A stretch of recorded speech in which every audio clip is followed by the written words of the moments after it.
क्या सोच रहे हो दशरथ? वरदान नहीं मांगोगे? आजीवन भौतिकवाद में लीन था।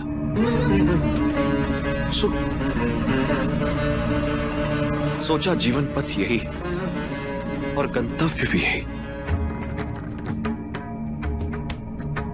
किंतु इस एक क्षण के दर्शन ने मुझे जिस परम आनंद की अनुभूति कराई, इसके पश्चात तो ऐसा प्रतीत होता है जैसे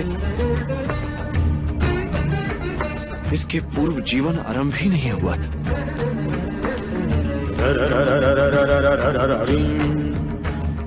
जितनी धन संपत्ति अर्जित की सब व्यर्थ, किसी भी वस्तु का कोई मूल नहीं।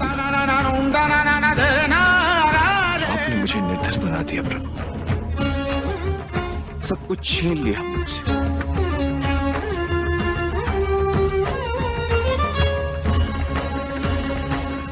आपके दर्शन मात्र ने सभी इच्छाओं का हरण कर लिया हो जैसे। महारूप महाकाय महाकाल महादेव।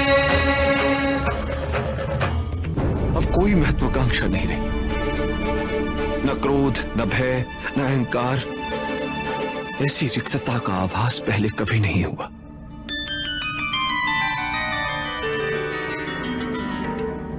किंतु विडंबना तो यह है प्रभु,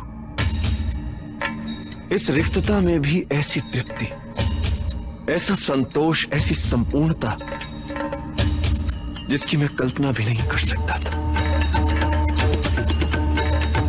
आपने मुझे किसी योग्य नहीं छोड़ा। अब मांगूं भी तो क्या वरदान मांगूं प्रभु?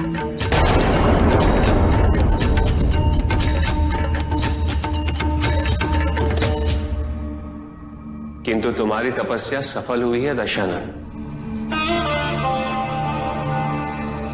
मुझे तुम्हें कोई ना कोई वरदान तो देना ही है।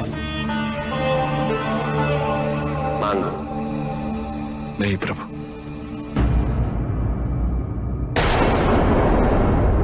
मैं आपसे कुछ नहीं मांगूंगा। यदि मैंने आपसे कुछ मांगा और आपने नहीं दिया तो मुझे बहुत दुख होगा। अपने 9 शीश कटने की पीड़ा तो मैंने सही, किंतु ये नहीं सहन कर पाऊंगा। मैं तुम्हें आश्वस्त करता हूं दशानन, तुम जो भी वरदान मांगोगे मैं अवश्य दूंगा।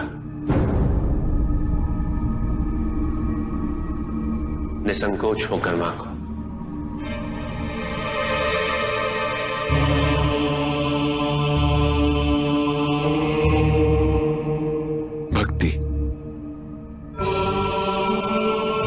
मुझे भक्ति का दान दीजिए प्रभु।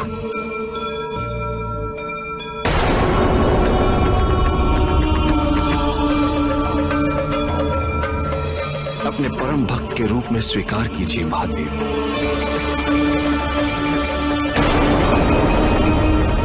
मुझसे कुछ भी छिन जाए, किंतु ये भक्ति सदैव मेरे भीतर विद्यमान रहे।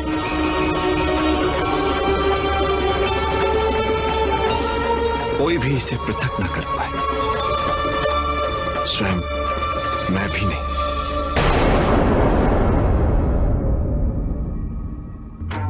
आज तक मेरे सभी भक्तों ने वरदान के रूप कोई ना कोई सांसारिक वस्तु ही मांगी, किंतु आज पहली बार किसी ने इतनी कठोर तपस्या करके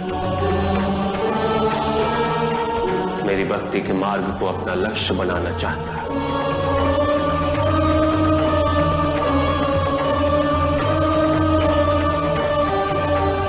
यदि तुम चाहते तो मुझसे कोई भी वरदान मांग सकते थे दशरथ, मैं तुम्हें वो वरदान अवश्य देता।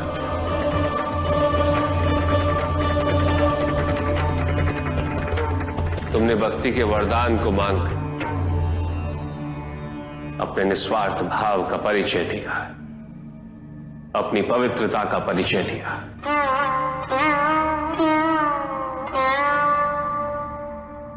जब तक तुम्हारे मन में मेरे प्रति निस्वार्थ भक्ति भाव विद्यमान रहेगा, तब तक तुम मेरे परम भक्त बने रहोगे।